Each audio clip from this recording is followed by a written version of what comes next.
Hello everyone and welcome back to Let's Play Out There. I'm using the welcome back even though the original Let's Play ended, but we are back as promised with the full version this time. For those of you who missed the original Let's Play, the link is in the description below. Now for the rest of you, or for the ones of you that are too lazy to go watch the original videos, Out There is an Android game made for mobile platforms, basically tablets and phones, but it's an exceptionally awesome game. It's an adventure RPG strategy game that takes place in the space and bears resemblance to games like FTL, although it's very special. There's no combat, there's just the adventure and your decisions. That's how the game is shaped. Now, there are few changes from the original beta version. Of course, there's no hard limit now. You can play as long as you manage or want to. Then they added a lot of graphics and new technologies, new ships and stuff. And third, the game is much harder in my opinion. I don't know what happened. I saw a discussion on the forum where people claimed it's way too easy. So now certain events are basically shipwrecking. So we might not have such a nice run as before. I will have to see.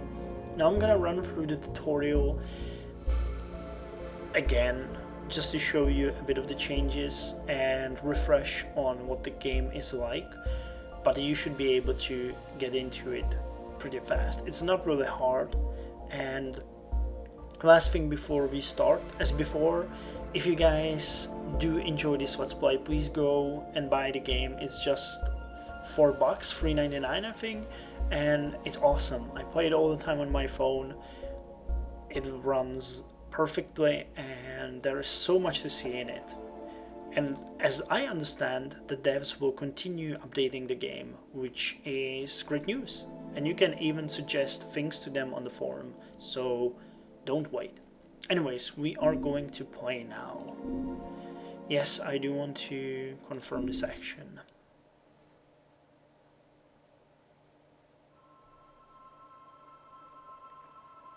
22nd century. Mankind tried desperately to find resources beyond its exhausted planet. So far, we have not even reached the limits of our solar system. I'm an astronaut aboard the Nomad, passenger on a line that connects Earth to Ganymede, a moon of Jupiter. Something happened.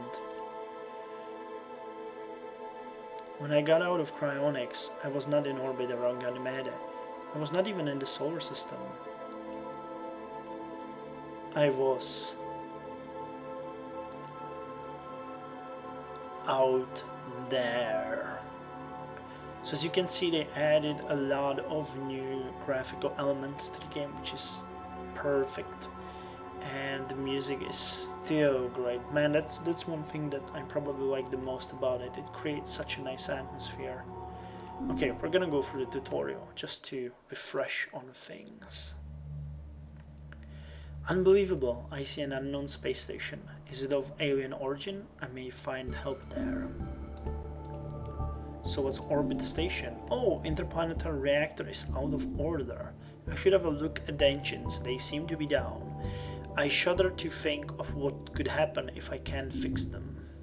So let's see the ship. Well, there's quite a lot of work to do. Okay, let's repair the interplanetary reactor. Yes, everything seems to be in good working order. Let's take some time to fill the fuel tank now. So this remains the same. We have fuel, we have oxygen, we have hull. We can maintenance all of these. Anytime these run out, the game is over. Fuel runs out, you pretty much freeze to death. Oxygen runs out, you suffocate, and hull runs out, the ship breaks down. So let's just refuel a bit. Each of the hydrogen Unit, I think these are tons. Refills 2, the same for oxygen and hull. Your fuel tank is now full. In the same way, you can max up your air recycling efficiency with a supply of oxygen or iron, which can be used to repair the hull of a ship. Now let's go to the map. My ship is ready to fly again, and at least I can reach this mysterious station. So let's orbit it, and nobody here. There is, however, this alien cube, and it resupplied our oxygen.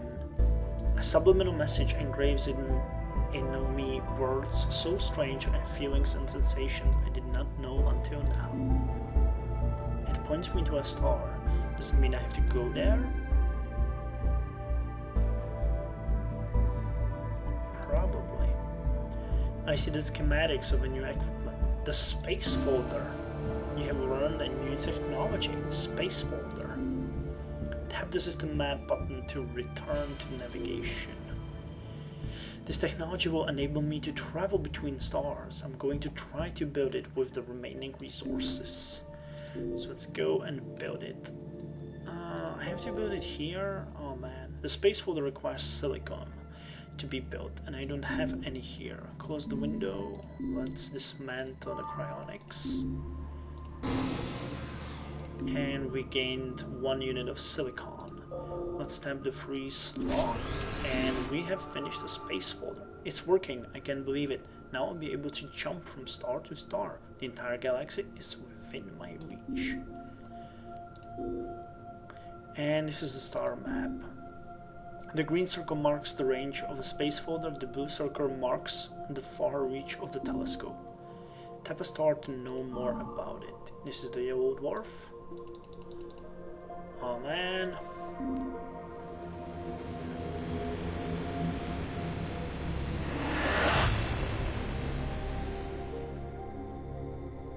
The tutorial just continues. Okay, and here we are in the game. Day 9. I was on this wonderful beach on a planet inhabited by stunning women. Unfortunately, it was just a dream that ended with a red alert and the alarm blaring in the ship. A combat field was approaching. Still sleepy, I do my best to dodge them, but one of them slams against the ship. The hull is still intact, but I think some of the equipment is damaged. Okay, and we started with damaged telescope. Isn't that awesome? Let's repair it. Now, the tutorial has ended, so I can talk a bit about the game and how it was changed. Apart from adding a whole lot of new technologies and items, as I said before, the game is way more dangerous. Now we will have to do our best to not die in the first few jumps, which are the hardest. If we manage to find a nice ship for us and switch to it from this one, it will make things for us much easier. Now before it didn't play such a huge role, but the specs, I don't think I even talked about that before, so I'm gonna explain it now. The power and ecosystem and resistance are all statistics of the ship that can be upgraded through various equipment. As you can see, for the ones of you who are new to this, we have the space folder, we can dismantle it or repair it, we can salvage or use resources for that. But there will be a lot of technologies we will get throughout the playthrough, and we will need certain resources to build them and repair them. Now, if we, for example, get the tau stasis, it will increase our power stat and we will use less fuel for interstellar travel. If we get, for example, a better engine, I think solar sail, which is a new technology, improves the interplanetary reactor. We will use less fuel for system travel. The ecosystem shows how much oxygen you use for every move, and resistance basically lowers the damage you take from gas giants and the stars. Now I have to show you guys one thing. The gas giant has written on it dangerous atmosphere. or no, risky orbit. Now, Yellow Dwarf has a dangerous atmosphere, and some of the planets, some of the stars actually have suicidal. Now, I got damaged by 50 once from a gas giant, so I haven't since then even approached the star, trust me. Okay, I think that's enough for introductions. I am just babbling now, so let's play out there. So first let's check our ship. We got some oxygen, we got some iron, and we got a bit of fuel. So first things first, we need to just search for more resources before we are even capable of doing some fancy stuff. Gas giant, let's hope this won't ruin us. Yes, and we lost 44 of hull immediately. This is starting to be awesome. Please have something useful. One thing that I explained in the beta is that you use, what is it called, probe? Yes, but it's hydrogen probe. Yes, you use hydrogen probe to mine fuel from gas giants, and you use the drill, sorry, here, the drill to mine resources from rocky planets. The thing is, the more deep you go, for example, if we go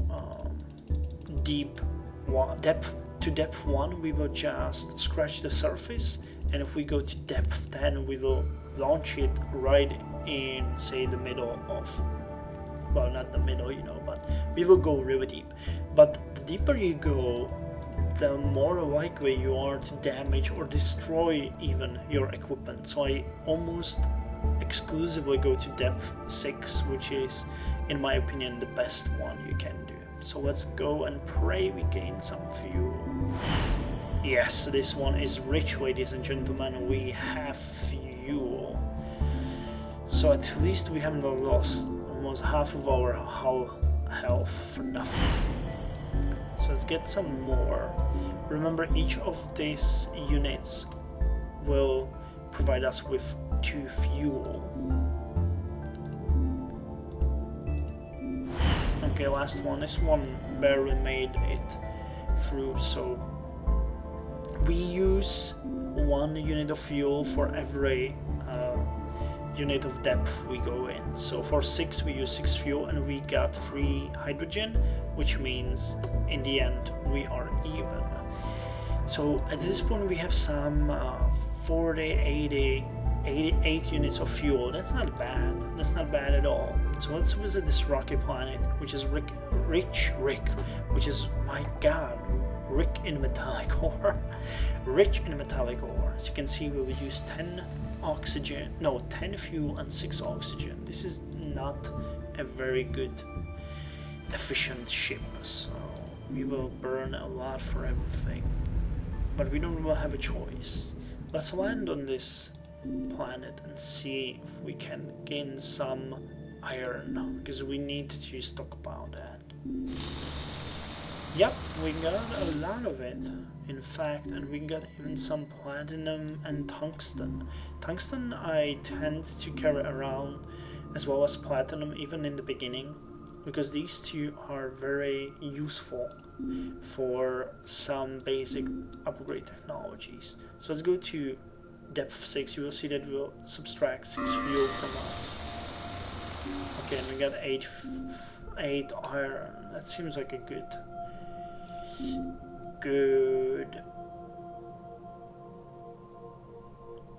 exchange rate to me. I'm wondering, yeah, we will need, let's take off. We can take off at this point.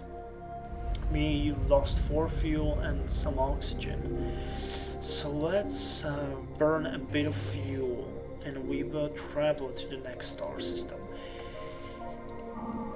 which is a yellow dwarf, or we could go here, a black hole. Now that's awesome. No, we'll visit this yellow dwarf, and though on the other hand, do we need to? We have almost full everything. You know what, let's go and visit this one as well. We might find something useful there.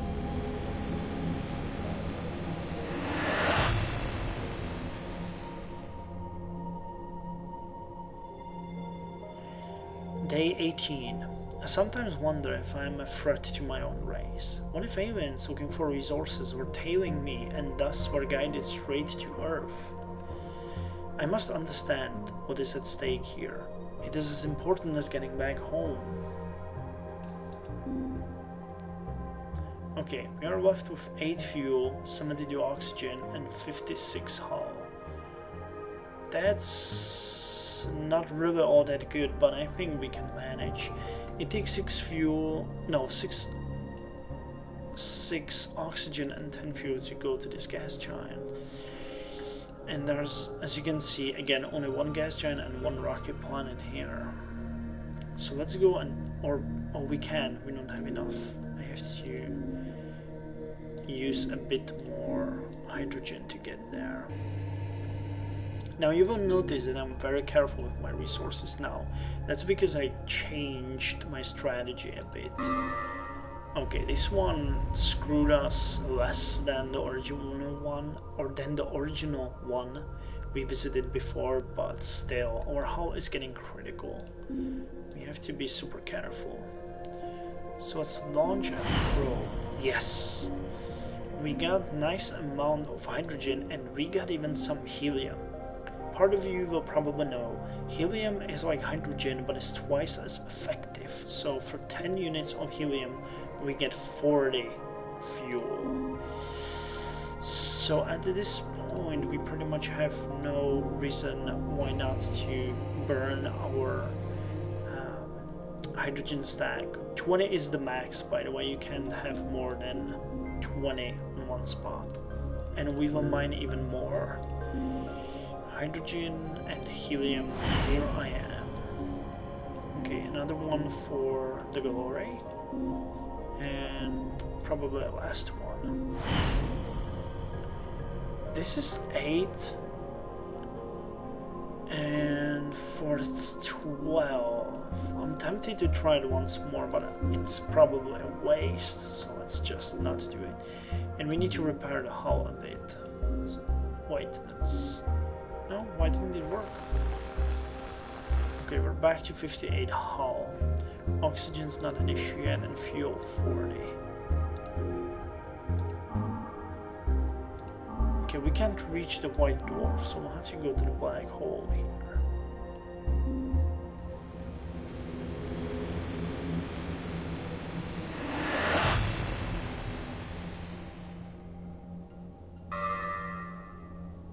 Fuel's an issue, oxygen's not that bad, hull still holding. So here's a black hole. We could go orbit it, but there's really no reason, and it has a dangerous atmosphere, so we would probably get crushed. But you can see that there's this space station thingy. These things will always fix one thing for you, either fuel, oxygen, or hull. Please be fuel station. Yes! Another win place. So we got full fuel, oxygen's not that bad, hull is holding. Now let's visit this white dwarf and hope for a miracle.